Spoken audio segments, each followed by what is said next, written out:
que la partie civile, elle est fatiguée et elle est malade. Nous ne savons pas. C'est parti à constater cette fatigue où il a constaté que nous sommes malades. Non seulement que Nero.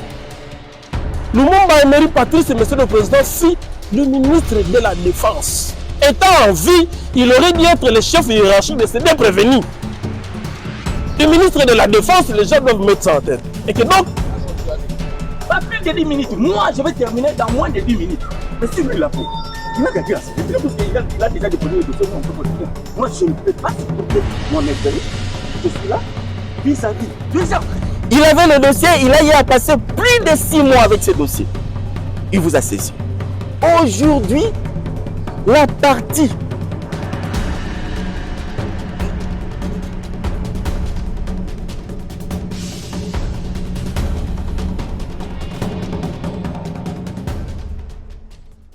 poursuivi pour destruction du mausolée et renversement du cercueil au sein duquel était la relique du fait Patrick Emery Lumumba, fait prévu et puni par l'article 111 du Code pénal ordinaire, livre 2e.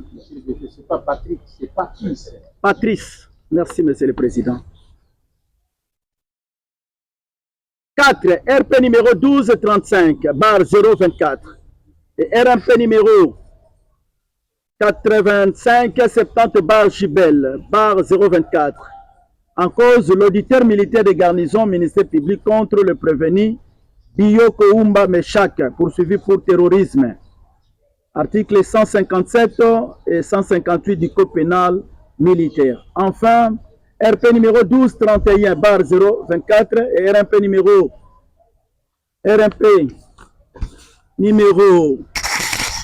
86 barre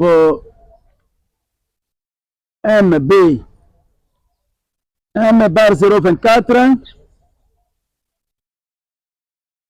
oui, poursuivi pour dissipation des munitions de guerre.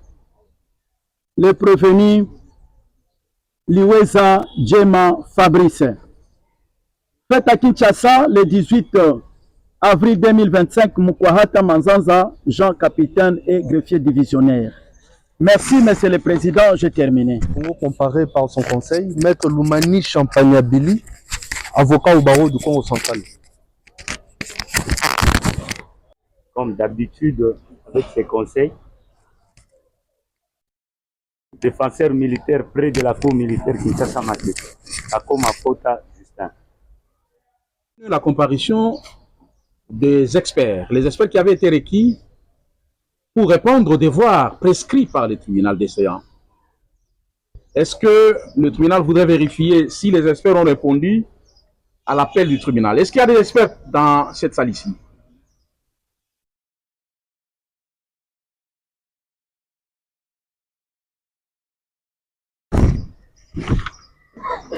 Vous n'êtes que vous-même, lieutenant-colonel ou colonel Foul? Oui, commissaire supérieur.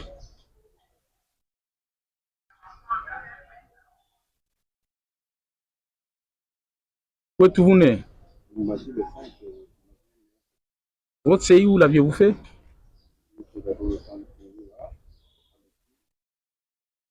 Quand le Fungo, dans quelle année?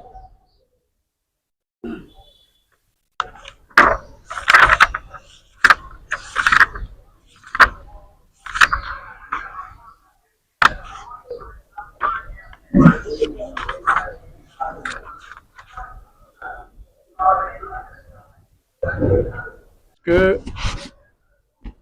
ce document ici est-il votre œuvre?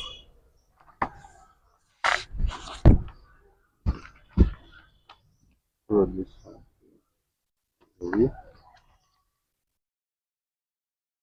Il est votre œuvre. Alors dites-nous, avec qui aviez-vous posé les actes de votre ministère pour la manifestation de la vérité devant le tribunal des séances? Voilà, merci pour la question. Je pense que l'une des missions de la police, c'est la santé des preuves permettre au juge de dire les gens. C'est notre mission. Donc, quand il y a eu ce problème, On a appelé la police scientifique. Vous arrivez à 9h. Les lieux. À 9h, la première des questions, c'est de savoir est-ce que la scène était polluée, oui ou non. Non, la question du tribunal est la suivante. Avec qui aviez-vous posé les actes de votre ministère pour nous établir ces documents ici? Voilà, nous avons d'abord reçu un appel du directeur adjoint aussi. Et à la descente, j'étais accompagné d'une équipe de 5 personnes. Une équipe de 5 personnes.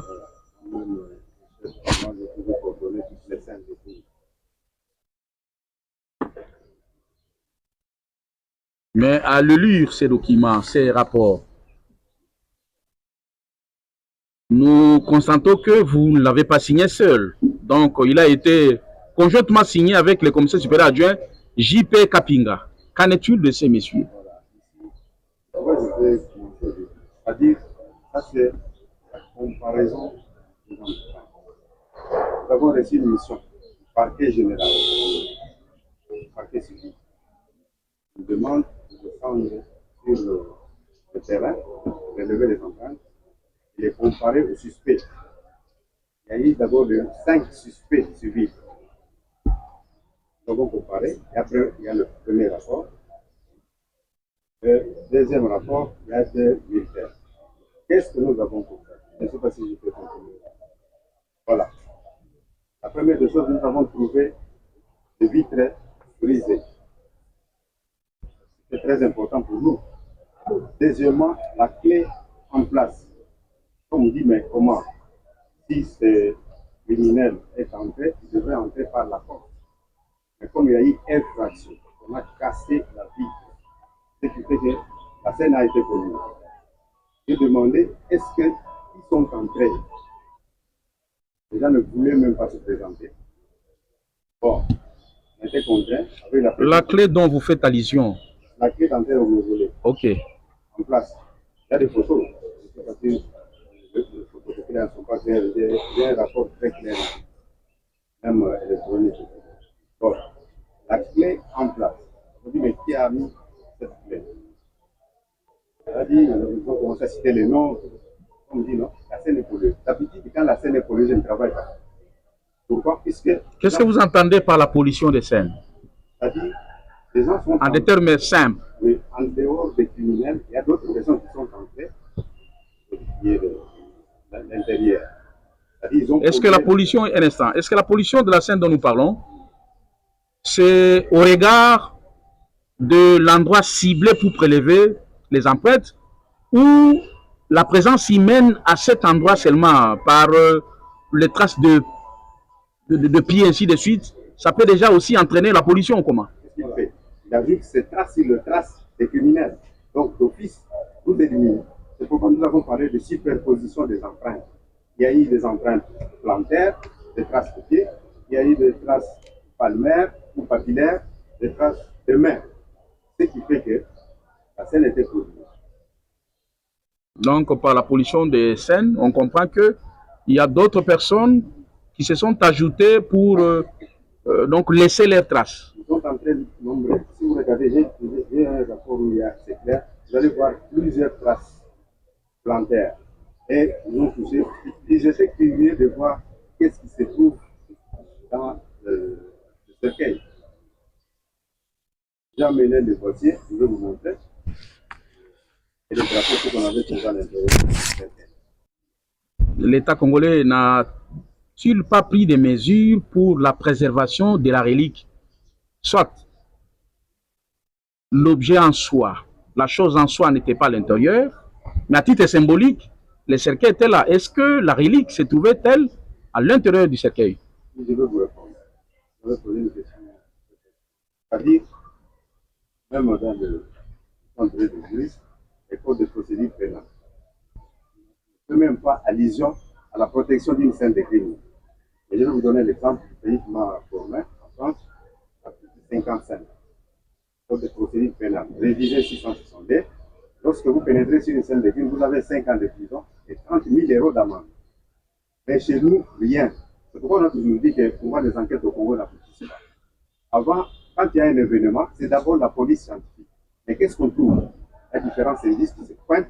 Et lorsqu'ils sont bloqués, on peut mener appel à la police scientifique. Voilà. Donc là, c'est un programme très important. La scène n'est pas possible. Regardez les mausolées. Nous, on parle de la relique. Le Premier ministre, c'est Lumumba. Mais, c'est comme si le mausolée n'était pas protégé. Et comment, puisqu'on a cassé, et les gens sont en très froid, ils devaient attendre l'arrivée de la police scientifique. Quand ils sont arrivés, je vous ai dit que la scène était déjà polluée, plusieurs traces plantaires et palmaires, poussées de gauche à droite. Les empreintes que vous avez, nous sommes forcés, voilà, travailler comme ça, non. C'est-à-dire, je peux prendre des empreintes de ministres qui étaient là, des gouverneurs, des chefs, ainsi de suite, et d'autres, des empreintes des criminels. Nous avons dit qu'il faut toujours protéger la scène des crimes. Ainsi que nous avons pris ça, et dans le but de trouver les empreintes, puisque croyant que celui qui est entré, il avait besoin de quelque chose. Il a laissé ses empreintes.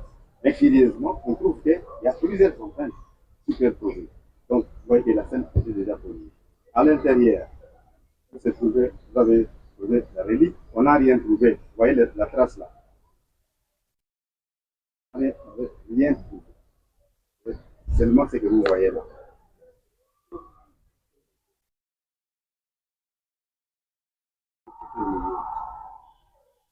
Donc la relique a été emportée par le brigand. Nous, on n'a pas trouvé, on ne peut pas confirmer qu'on a emporté puisqu'on n'a pas vu ça. Mais ce que nous avons trouvé, c'est ce qu'on vous montre. Et nous avons trouvé par la relique à l'intérieur. Les deux, il y avait le drapeau. Ça, ce sont les histoires que je vais remettre. Il y avait le drapeau. Et à l'intérieur maintenant de cercueil,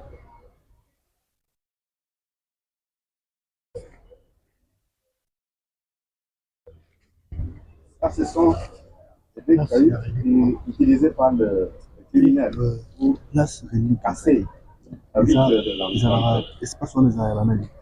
Le musée. Le musée, c'est l'agence du ministère intérieur.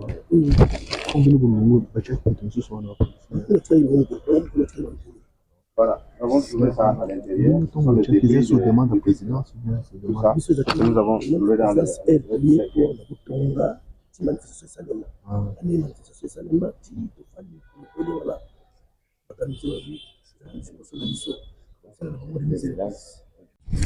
Conjointement avec la partie civile, le tribunal vous accorde le temps pour poser vos questions, monsieur l'organe de la loi. A posé un expert, parce que nous avons vu que l'expert, quand bien même il était notifié par votre juridiction, il n'a pas voulu respecter la juridiction qu'il a invité pour venir le déposer.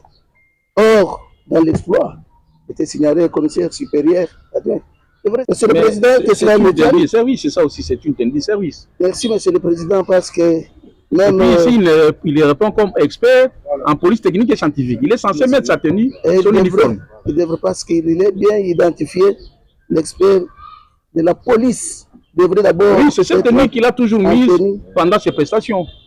Il met toute cette tenue. Merci, monsieur le président, quand même, vous le couvrez aussi pour que. Non, le tribunal ne couvre pas. Le tribunal crève l'abcès là où l'abcès est présent. La première question que nous posons à l'expert, est-ce que vous pouvez nous dire celui qui vous a appelé, qu'est-ce qu'il vous a demandé d'aller faire sur les liens? Voilà, la police scientifique travaille toujours sur la réquisition verbale dans tous les pays du monde. C'est-à-dire nous avons reçu l'appel de notre directeur adjoint. C'est bien mentionné dans le rapport, colonel Touzi. Il nous appelle, il dit que le procureur général de Matete a appelé qu'on puisse faire jonction au niveau du mausolée. Et sur les liens, nous avons trouvé des magistrats de Matete. Donc, d'abord le colonel qui nous informe qu'on vous attend là-bas, mausolée. Et arrivé sur place, nous avons trouvé les magistrats sur le lieu. C'est les deux magistrats. Nous avons travaillé avec ces deux magistrats du début à la fin. Dans votre dire, vous avez dit que de votre arrivée sur les lieux, vous avez trouvé la vitre brisée et les clés en place. Et directement, vous avez conclu que la scène était polluée. Vrai ou faux? On ne peut pas tirer une conclusion hâtive avant que nous ne sommes pas encore entrés à l'intérieur. Nous avons dit que qui a posé la clé, poser la clé à la porte. C'était pour savoir est-ce que les gens sont entrés, oui ou non. On nous a dit que non, les gens sont entrés à 5 heures, 4 heures ou 5 heures. Les gens sont entrés. J'ai dit est-ce que je peux les voir? Je dois prélever leurs empreintes, de sorte que quand je vais trouver encore d'autres empreintes, on va les comparer. Personne. Donc quand nous sommes entrés, nous avons... Je reprends ce que vous avez dit, parce que ça ne revenait pas de ma bouche. Vous avez dit que non, une fois arrivé sur les lieux, vous avez trouvé la vitre brisée et une clé en place. Et directement, vous avez dit que la scène a été déjà polluée. Et vous avez ajouté, parce que j'étais en train de vous suivre, vous avez dit, moi d'habitude, lorsque j'arrive, je trouve que la scène est polluée, je ne travaille pas. Vrai ou faux? C'est vrai. Pouvez-vous me dire qu'est-ce qui vous a poussé ces jours-là à travailler parce que la scène était déjà polluée? Puisqu'on nous a dit, les personnes qui étaient sur place, il y avait... Nous, on ne savait pas. Nous, on pensait que c'était le cercueil tout court. Il y avait la relique à l'intérieur. On me dit, bon, ok, s'ils ont touché, maintenant, on va voir le boîtier qui contenait la relique. C'est pourquoi nous sommes entrés pour travailler. Et vous-même, vous avez dit que non, d'habitude, oui. Dès que vous arrivez, vous trouvez que la scène est polluée et vous ne travaillez pas. La question que je pose, c'est de savoir pourquoi ces jours-là avez-vous accepté de travailler parce que vous avez dit que non, dès que la scène est polluée, moi je ne travaille pas. Qu'est-ce qui vous a poussé ces jours-là à travailler parce que vous avez trouvé que non, la scène était déjà polluée? C'est ce que je venais de dire.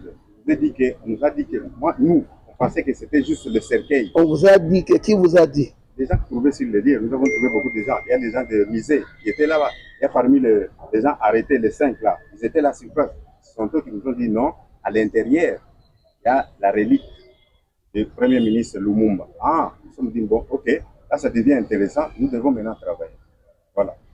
Pourquoi vous ne l'avez pas dit que non, moi d'habitude, dès que la scène est polluée, je ne travaille pas? Non, on ne peut pas le dire, lui qui il est. Il n'est même pas magistrat, il n'est même pas le procureur. On doit s'adresser à un individu. Non. Nous avons pris la décision, nous, d'entrer et le magistrat était là. D'habitude, lorsque vous travaillez et vous trouvez que la scène est polluée, quel sera le résultat? Voilà. Le résultat, d'ailleurs, je vous ai dit que si on travaille, on prend des photos. On se limite là. Mais lorsque on entre, il y a des endroits, je vais vous donner un exemple terre à terre. Le véhicule volé. Quand les bandits viennent voler le véhicule, ils peuvent entrer, toucher partout. Mais quand moi j'entre, je vais prélever les empreintes sur le rétroviseur. Puisque le rétroviseur, il va toucher pour regarder, surveiller les mouvements derrière. Donc je prélève les empreintes. C'est ce qui est arrivé avec le dossier Patrice Emery Lumumba. Nous sommes entrés à l'intérieur. Nous, avec espoir de trouver les bonnes empreintes sur les boîtiers. Et autre chose. Malheureusement, c'était des empreintes superposées, plusieurs empreintes. Donc chacun voulait toucher pour voir les contenus à l'intérieur. Voilà.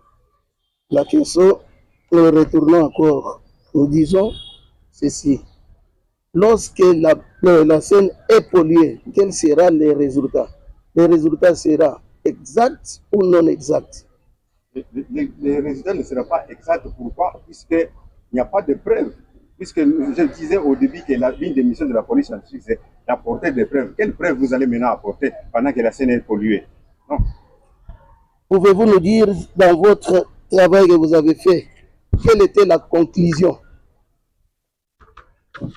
C'est-à-dire, les traces prélevées sur les lieux et révélées sur les lieux du crime ne correspondent pas aux empreintes prélevées des suspects. Mais pourquoi avez-vous dit que si la scène est polluée, il n'y a pas moyen de travailler, c'est-à-dire les résultats, ça ne serait pas positif. Mais comment sur cette scène, vous venez de confirmer que non, les empreintes trouvées sur les lieux ne les concernent pas parce que la place est déjà polluée. Mais qu'est-ce qui prouve que c'est que vous avez conclu sur leur empreinte et c'était négatif? Parce que vous avez déjà trouvé pollué. Oui. Qu'est-ce qui vous a poussé à conclure de cette manière-là? Parce que c'est la conclusion qui montre que le résultat que vous avez donné est bon. Mais en même temps, vous dites que lorsque la scène est polluée, les résultats qui vont s'en sortir, c'est là. Bon, je pense que, je ne sais pas si vous m'avez bien suivi. Quand on a pris le boîtier, c'est avec l'intention qu'on va voir de bonnes empreintes sur cela. Avec les empreintes prélevées, je pense que, quand vous voyez les empreintes, vous allez voir qu'il n'y a même pas assez de minicies. Les minicies, ce sont les points caractéristiques qui différencient une personne à une autre. Donc vous verrez que ça ne peut même pas arriver à 5, 6. C'est pourquoi nous sommes arrivés à cette conclusion-là. Donc ce qui nous permet d'arriver à la conclusion que les empreintes, les traces révélées correspondent aux empreintes de X, ce sont les minicies. Mais lorsqu'on trouve que les minicies-là sont floues, alors on ne peut pas atteindre notre but, c'est-à-dire de prouver que c'est X qui était à l'intérieur du mausolée. Est-ce que l'approche que vous utilisez de descendre sur le lieu, elle est faite en fonction des empreintes prélevées déjà sur le prévenu afin de les comparer à celles qui seront trouvées sur le lieu ou comment? Voilà. Vous commencez par prélever d'abord des empreintes de prévenu comment? On doit révéler, pas prélever, mais on révèle les empreintes sur les objets. Après avoir révélé les empreintes, c'est ce que nous appelons les empreintes incriminées. Maintenant, on doit. Est-ce qu'il y a des suspects? On pose la question. Oui, il y a des suspects. Maintenant, on prélève maintenant les empreintes des suspects pour les comparer aux traces révélées sur différents objets trouvés sur place. Donc, ce que vous aviez fait, vous avez commencé d'abord par révéler leurs empreintes voilà, afin de les comparer. Les 5 détenus là, nous sommes allés au tribunal, c'est pas tribunal, TGI. Nous avons prélevé les empreintes là-bas. Les 2 militaires, nous sommes allés à Matete, prélever les empreintes. Je ne sais pas si le lieu du crime. Voilà. Est-ce que l'enseignant, le enseignant ou bien l'expert vient dire ici, il se contredit parfois, Monsieur le Président, honorable homme de la composition, et nous allons tirer des conclusions de toi quant à ce que nous avons dit. Merci. Les dépositions du fameux expert. Je ne sais pas, Monsieur le Président, si vous nous avez épargné de la prestation d'abord du serment, de dire la vérité mieux que la vérité. Ça, c'est la première des questions, Monsieur le Président. Je crois que quand il comparait par devant le juge, il comparait bien sûr sous la casquette d'expert, mais ici, nous lui collons une autre connotation, celle de renseignant. Et de ce fait, il ne peut pas être soumis à la formule de prestation de serment. Oui. Oui. L'avocat ne peut pas aller. Non. Là, le tribunal voudrait. Monsieur l'expert, le tribunal voudrait tuer ça. Bon, mais là, je voulais dire ceci. L'expert, ce n'est pas s'il arrive que j'ai. Mais pourquoi tout ça? C'est une question, une préoccupation des partis. Oui, c'est ça. J'avais prêté serment devant le procureur général de Paris en tant qu'expert. Non, mais dès lors que vous avez prêté serment dans vos documents, c'est qui est important. Ça y est là-bas. Ça y est. Oui, maître, allez-y. Merci, Monsieur le Président, nous nous inclinons. Je crois qu'il n'y a pas de divorce avec le ministère public. Tout ce que nous avions préparé, c'est ce que le ministère public a posé comme question. Mais vous allez vous en rendre compte, Monsieur le Président. Voilà. L'expert vous dit qu'il commence d'abord à révéler les empreintes sur le lieu du crime. Et après, il va les comparer. Il va les comparer avec le suspect. Dans le rapport, vous allez constater, Monsieur le Président, l'expert a déclaré que les empreintes trouvées, comme il a déclaré dans ses jargons, les empreintes révélées sont illisibles. Les empreintes étaient illisibles. Il a employé plusieurs expressions. Pollué. Il y a une superposition. Comment expliquer? Nous avons suivi avec beaucoup d'attention les motivations, alors que les empreintes révélées étaient illisibles. Je prends un exemple typique. Je ne sais pas bien voir, avec mes belles lunettes, l'expert a compris que sa conclusion est biaisée. Voilà la simple question, Monsieur le Président. Oui, est-ce que non, le juge peut aussi lui refuser cette possibilité-là? Toutes les autres parties posent leurs questions aux intéressés par l'entremise du tribunal. Est-ce que pouvez-vous répondre pourquoi cette contradiction? Ils ne savent pas comment nous travaillons. Quand on arrive avec les empreintes au bureau, je vous dis, vous avez des côtés là, vous avez, il y a des empreintes. Il y a ce qu'on appelle les comparateurs spectrales. C'est un appareil qui nous permet de grandir les empreintes trouvées sur la scène du crime. Ces empreintes-là, elles ont des minuties, mais qui n'arrivent même pas à 5, 6, non. On ne peut pas exploiter. Puisque pour arriver à la conclusion selon laquelle les empreintes de X correspondent aux traces relevées, il faut aller jusqu'à 12 minuties. Les minuties, ce sont les points caractéristiques qui différencient une empreinte à une autre. Une personne. Et dans les cas d'espèce, vous êtes allé à combien de minuties? Non, non, moi je sais qu'on ne peut même pas parler de ça. Même à 11, on ne peut pas parler que c'est cette personne-là. Non. C'est-à-dire, il y a eu, c'était illisible. Nous avons vérifié ça à la machine. C'est pourquoi nous avons parlé de ça. D, on ne peut pas comparer. Nous avons des empreintes de suspects. Maintenant, lorsqu'on trouve que ces empreintes-là sont d'abord illisibles et les minuties n'arrivent même pas à 5, on ne peut pas procéder à la comparaison. Non, on s'arrête, on dit que c'est impossible. Donc, ces empreintes-là ne correspondent pas. Puisque, je peux vous donner un exemple.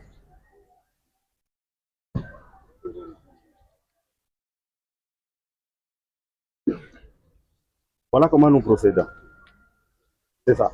C'est ça sa question. C'est-à-dire, ça c'est les traces trouvées sur une scène de crime. Et l'autre ici, prélevé. On compare. Ça, c'est ce que vous voyez là. Ce sont les minuties. Vous avez dit au total, il faut réunir combien de minuties? 12. Pour que ça soit, c'est vous qui étiez sur le lieu du crime. Voilà ce que nous avons fait. Et avec ça, nous avons arrêté plusieurs personnes. Avec ça. Avec les empreintes. Donc, c'est comme ça. Donc, quand je dis illisible, inexploitable, c'est la même chose. On ne peut pas continuer avec quelque chose qui est illisible et puis continuer. Non, ça ne correspond pas. C'est impossible de continuer. Comment vous allez comparer quoi? Si ce sont les minuties qui sont illisibles, vous allez comparer quoi? C'est ce que nous avons fait, voilà. Oumba et Captain Bandi. Exact. C'est ça sa conclusion. Merci. Merci. Oh, qui conclut que le suspect, leurs empreintes n'étaient pas identifiées sur les empreintes retrouvées sur la scène des crimes. Il avait déjà ce rapport-là, tout au long de l'instruction préparatoire. Il connaissait déjà, mais quand même, connaissant bien ce rapport, il a quand même décidé de saisir votre auguste tribunal. C'est là que nous constatons quand même que non, le rôle poursuivant, soit il est fait sciemment, soit il est animé de mauvaise foi.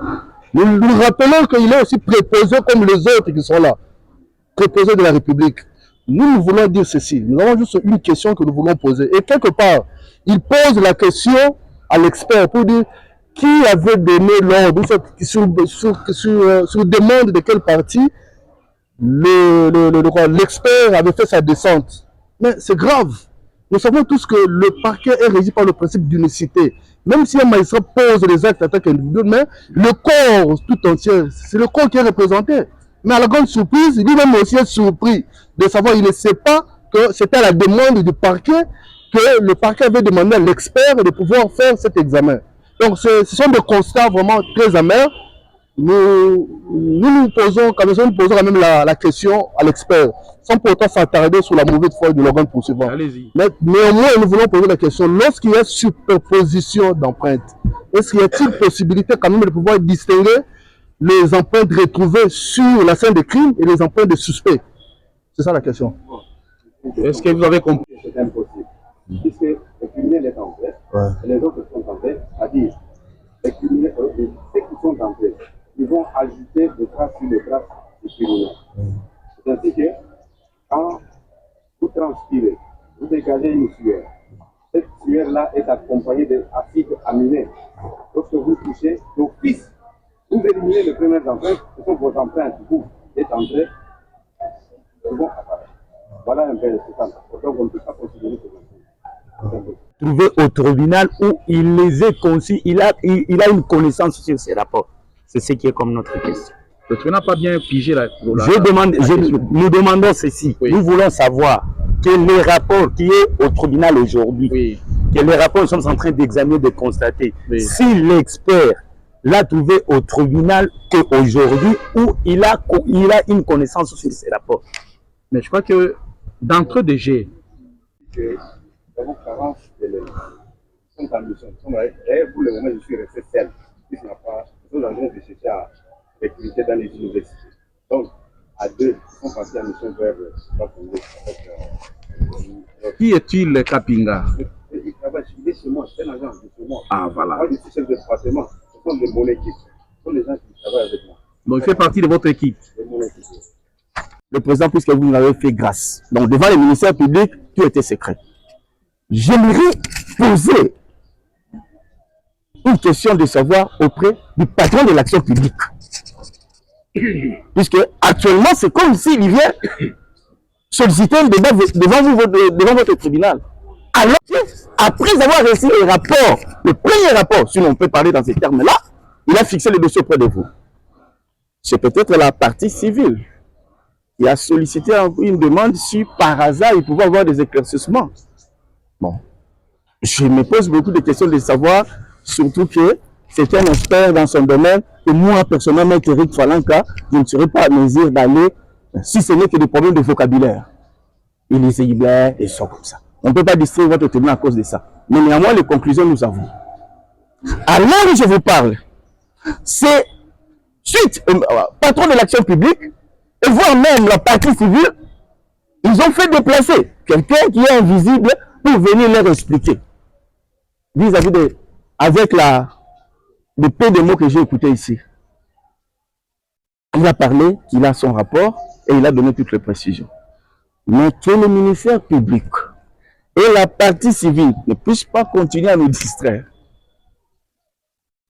Si par hasard, un jour, ils ne seront pas d'accord avec ces deux rapports que vous avez, ils savent ce qu'ils peuvent faire.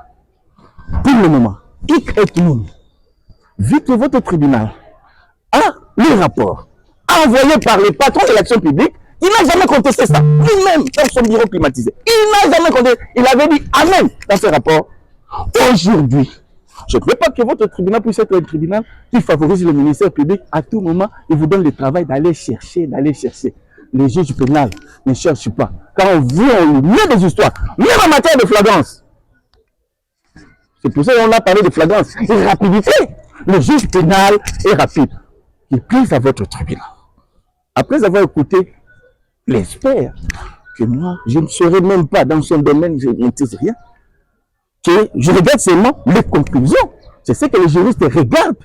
N'importe quel expert, un médecin, un mécanicien, tout ça, si on lui donne, les juges, les juristes, ok, le juge regarde rien que les conclusions. Je crois qu'il n'a pas dit le contraire. À savoir des questions qu'il a demandé, non, nous ne sommes pas au parquet, nous sommes devant vous, et qu'il y a des infractions que le ministère public a mis en charge depuis là, nous allons débattre ça.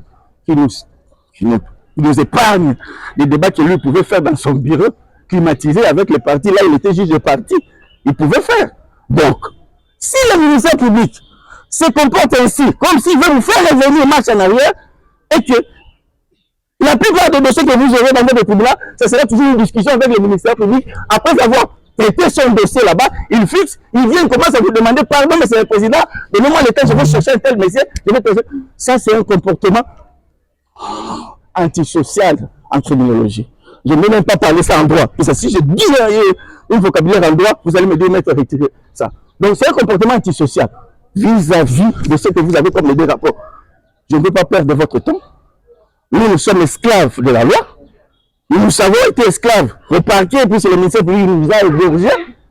Et maintenant, comme nous avons les deux rapports, il a déjà fixé ces deux conventions. C'est sûrement de ces rapports-là que vous a fixé.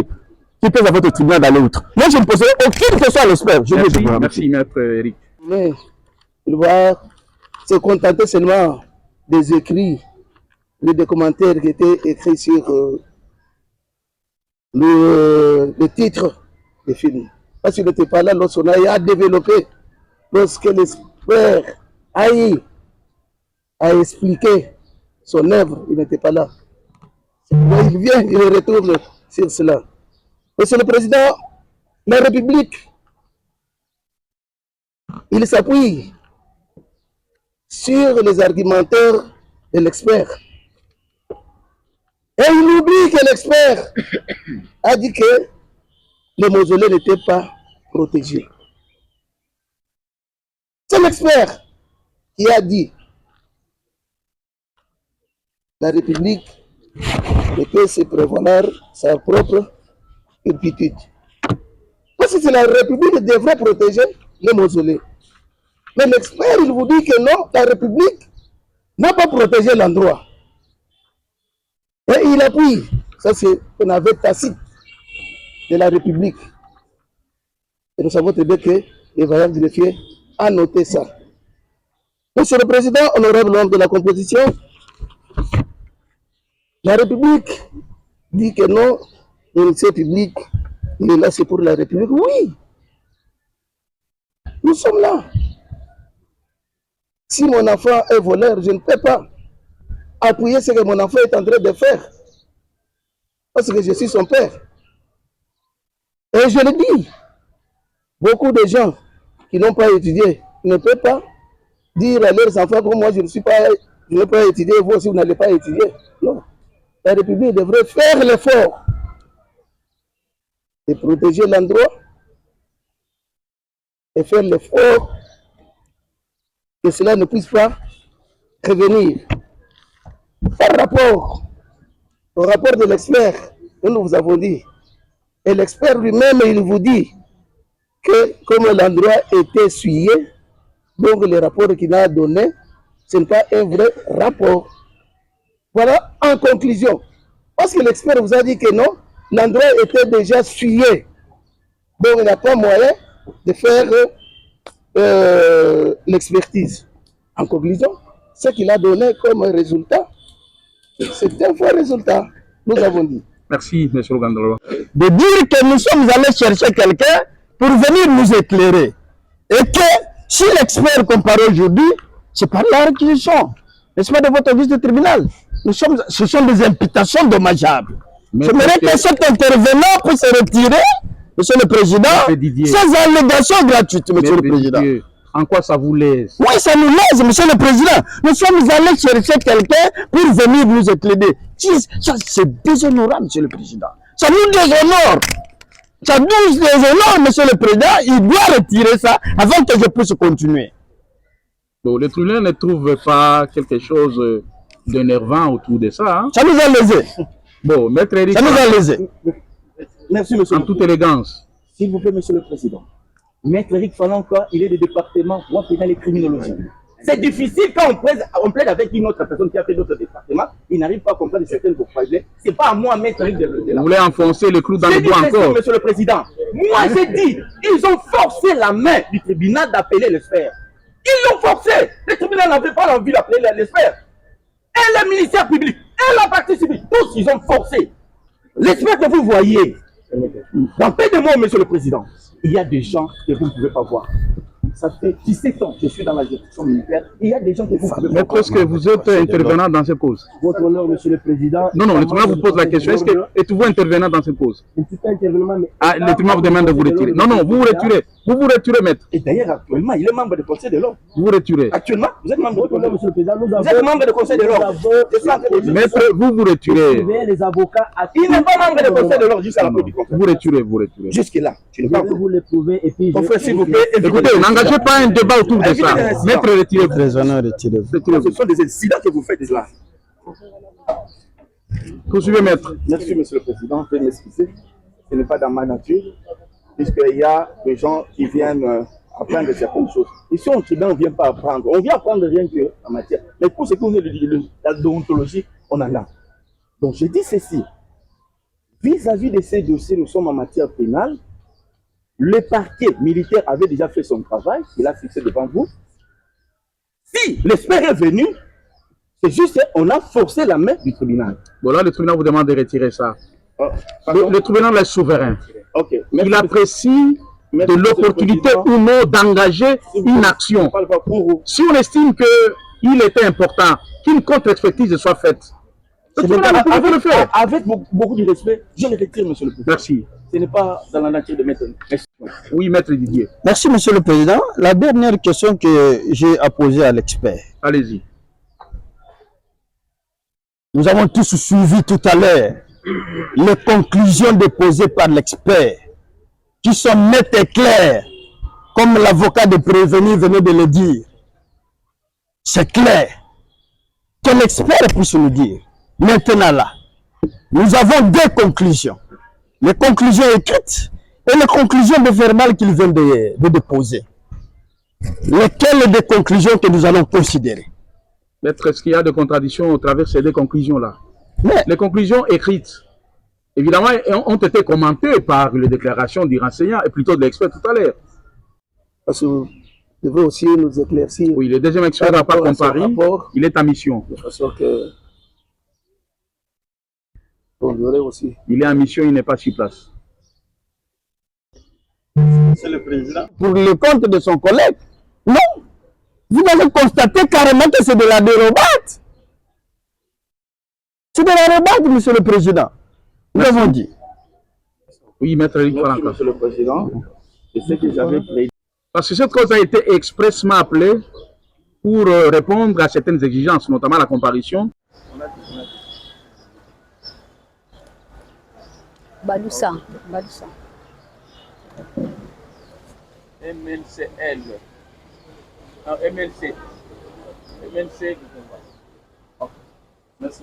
On n'a pas le drapeau de la République. Hein? Ça va, merci. Ça va, faut pas ça ailleurs. Chacune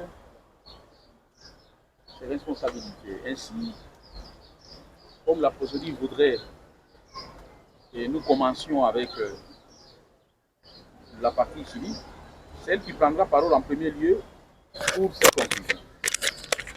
Après la partie civile, ce sera le tour du ministère public pour nous résumer l'affaire et puis retenir le peine. Et la partie prévenue va plaider. La République prendra aussi parole pour son argumentaire à la fin. Oui, monsieur le ministère public. Pour nous, le ministère public, nous ne sommes pas encore prêts, d'autant plus que à l'audience passée, nous avions sollicité la comparution de deux experts dans cette affaire. Un expert a comparé aujourd'hui, l'autre n'a pas comparé. Ce qui est important, c'est de soulever par devant vous que l'expert qui a comparé aujourd'hui, c'est le premier expert, la personne qui avait eu à travailler par rapport à cette affaire. Et le deuxième expert était requis par rapport à la contre-expertise. Donc, nous aurions préféré que celui-là aussi, monsieur le président, comparaisse, puisqu'il y a certaines questions qui vont être soulevées, puisque nous avions eu à soulever avec notre partie conjointe, nous avions eu à solliciter devant votre tribunal la contre-expertise.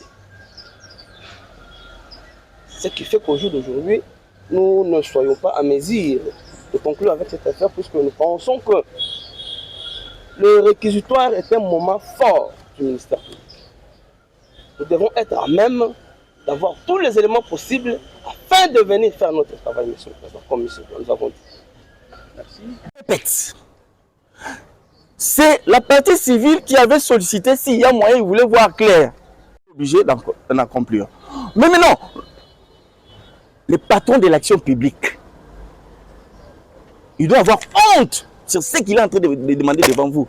Puisque d'abord, la demande c'était de la partie civile, il voulait avoir plus d'informations. Mais lui, le patron de l'action publique, rien qu'avec le premier rapport, il avait dit Amen.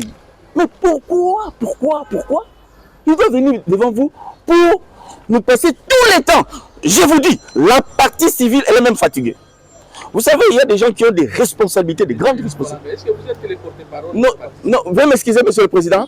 Nous sommes en train de voir tout ce qui se passe. Il y a des gens qui ont des grandes responsabilités dans ces pays. Et s'ils passent plus de 5 heures du temps ici, et puis à revoir tout ce qui se passe. Si le ministère public ne maîtrise pas l'histoire de ces dossiers tels que la partie civile a demandé, nous sommes prêts. Nous sommes prêts de les relater. Qui est la partie principale au procès. S'il trouve que, je ne vais pas utiliser de vocabulaire, hein, vous allez comprendre comment il a saisi votre tribunal. Et il a mis des préventions. C'est bien établi. Il n'a qu'à défendre ça.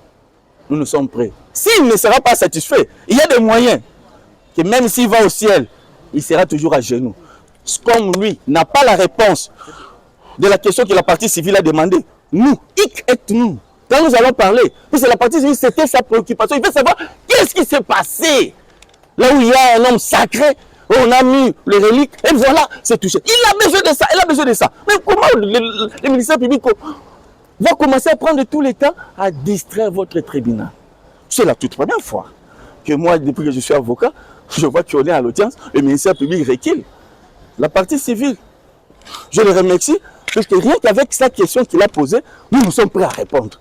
Mais pourquoi le ministère public, lui, va encore nous faire revenir en marche? Monsieur le Président, pour terminer, votre tribunal est souverain. Ce que je peux vous demander, de prendre votre pouvoir là, complète. Je dis, je vous remercie. Merci. Que la partie civile, elle est fatiguée et elle est malade. Nous ne savons pas. C'est parti à constater cette fatigue où il a constaté que nous sommes malades. Monsieur le Président, si votre tribunal peut dire aux confrères un peu de probité, c'est une notion de la déontologie que les confrères doivent devoir retirer. Deuxièmement, cette demande n'émane pas de la partie civile. Monsieur le Président, distingué membre de la composition. La demande n'émane pas de la partie civile.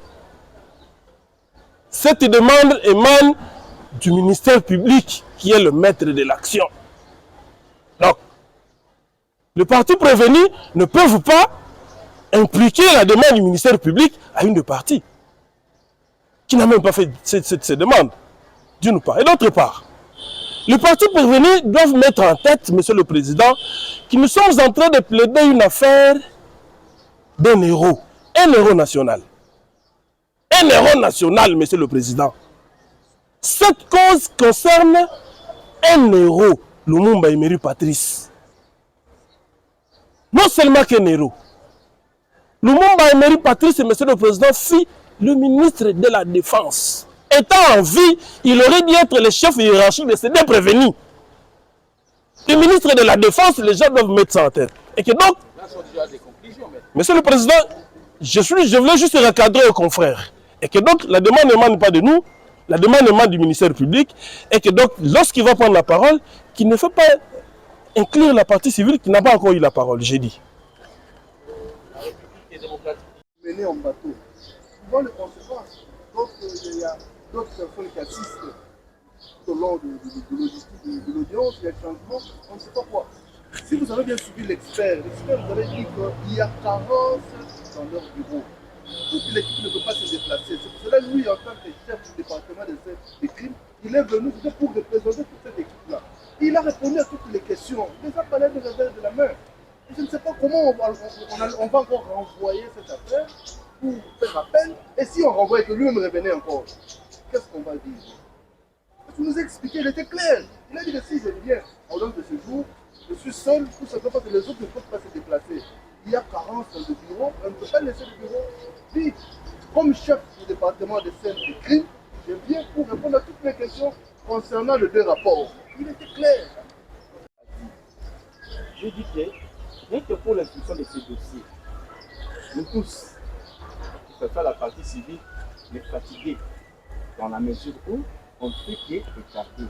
j'ai dit que la partie civile avait posé une question importante. qu'elle attend. Si elle vient même ici, c'est pour avoir une réponse. C'est pour ça que nous avons demandé, nous avons supplié à donner une injonction au ministère public. Il a déjà tout tracé, il a même pris, il a même qualifié les informations. Je m'excuse. Il vient ici pour défendre ça. Et pourquoi on va tourner sur place? Et nous nous sommes dit que nous sommes prêts à répondre à cette question capitale. Qui la partie civile a raison. Donc, nous avons pris. A été invité par devant vous pour venir vous éclairer par rapport à son rapport. Et dans cette même affaire, nous avions eu à solliciter une contre-expertise. Mais au jour d'aujourd'hui, le premier expert a comparé. Mais où serait l'expert qui avait travaillé par rapport à la contre-expertise? Monsieur le Président, on venait tantôt de le souligner ici. Ce n'est pas une mince affaire. Il s'agit d'une affaire d'un premier ministre de la République du Congo. Par là, nous voudrons vous dire que le réquisitoire du ministère public est un temps fort pour un ministère public aguerri. Donc, pour mieux faire notre travail, nous pensons que certaines questions vont être soulevées à la comparution de l'expert qui aurait travaillé sur la contre-expertise. Pour que nous arrivions, Monsieur le Président, à donner nos réquisitoires dans cette affaire, nous avons dit. Merci. Le tribunal va passer où sa comparution? Est-ce que, mettons de côté la comparution de cet expert, est-ce que vous êtes prêt? Monsieur le Président, comprenez que nous ne sommes pas prêts. Nous allons pouvoir faire notre rapport par rapport à la hiérarchie. Nous avons dit. Oui, Maître Eric Falaka. Monsieur le Président, c'est avec le décret que nous sommes en train de dire ce que nous devons, puisque le ministère public il joue des rôles là. L'organe accusateur. C'est ça, c'est pour cette raison, il a mis de prévention. Mais deuxième rôle qu'il joue, il se rappelle comment je vais le dire, l'avocat de la société. Il est l'avocat de la société, puisque Maître Eric Falaka. Ces détenus ici, il les a retenus chez lui plus de 5 mois. 6 mois. Et il a mis même des préventions. Et il a déposé même un rapport médical, un rapport d'expertise. Et il est venu pour soutenir ça. Mais c'est une honte pour moi. Permettez, je ne manque pas de vocabulaire. C'est une honte quand le patron de l'action publique, il vient, il commence à chercher des échappatoires. Je croyais peut-être que c'est la partie civile qui pouvait insister sur ça. Mais la partie civile a été quand même un peu clément. Il dit, ok. Mais lui, le patron de l'action publique, avec le premier rapport qu'il a dit amen, et que ça n'a pas changé, il continue. S'il ne se comporte pas comme avocat de la société, je ne sais pas, Monsieur le Président, pour moi, je peux vous demander seulement, comme actuellement il y a le système d'injonction ou bien le système d'imposition. S'il ne veut pas, qu'il se retire comme ça et puis se dire que j'ai déposé, puisqu'il a tout déposé, vous avez ça. Il a tout, sa réquisition et décision de renvoi. Mais s'il ne veut pas défendre ça valablement, peut-être il a peur. Il a peur puisque dans peu de mots. Parce que moi je ne prendrai pas plus de 10 minutes ici. Pas plus de 10 minutes. Moi je vais terminer dans moins de 10 minutes. Mais si lui il a peur, il n'a qu'à dire à ses secrétaire parce qu'il a déjà déposé le dossier, mais on peut continuer. Moi je ne peux pas supporter mon maître Eric. Je suis là vis-à-vis des gens, pas n'importe qui. Ça, ce sont les éléments de la présidence. Raison pour laquelle j'aimerais vous parler, si vous nous avez accordé la parole, on pouvait dire que quelque part nous sommes des mèches avec la partie civile. C'est lui qui est isolé. Raison pour laquelle il a peur. Puisque si ils sont... Donc, nous sommes prêts. Nous avons dit même la question posée par la partie civile, nous sommes prêts à les répondre et à ce moment-là, il va apprécier. Mais qu'est-ce que le ministère public cherche dans ces dossiers? Il veut que ces prévenus puissent mourir au CPRK comme les cas de l'autre là, et comme ça lui sera très content. En tant qu'avocat de la société, c'est quand même une fierté pour lui. Les gens que lui n'a pas même arrêté, et on les a appelés, ils sont venus gentiment pour respecter l'héros national, pour donner des infections. Lui, il les a arrêtés à cause de son comportement qui a l'habitude d'arrêter les gens n'importe comment. Et aujourd'hui, pour défendre ça devant vous, il va commencer à dire qu'il cherche les anges du ciel. Nous ne sommes pas d'accord. Sauf si le tribunal vous impose. Je dis, je promets. À ce moment, on va s'arrêter parce que le ministère public n'est pas prêt. Donc, la remise s'impose. La remise s'impose, mais voilà ce que nous allons prescrire comme devoir aux parties. La prochaine audience aura lieu le 28. Au cours de cette audience, que toutes les parties se préparent en conséquence. En commençant par la partie civile et ministère public, le tribunal n'aura pas besoin d'entendre d'autres sons de cloche. Les sons de cloche relatifs à une autre remise ou à l'opération d'une partie quelconque, s'il n'y a pas de nouveaux éléments qui se révèlent dans l'instruction de la police. Donc, la prochaine audience sera décisive, au cours de laquelle les parties doivent en découdre. Merci, cette cause est suspendue et sera reprise pour le 28. Au cours de cette date, le ministère public, qui sera suivi par les autres parties, mais bien avant, ça sera les parties, en fait la partie civile qui va faire ses conclusions, le ministère public, son réquisitoire et la partie prévenue, suivie avec la République pour les plaidoiries. Merci.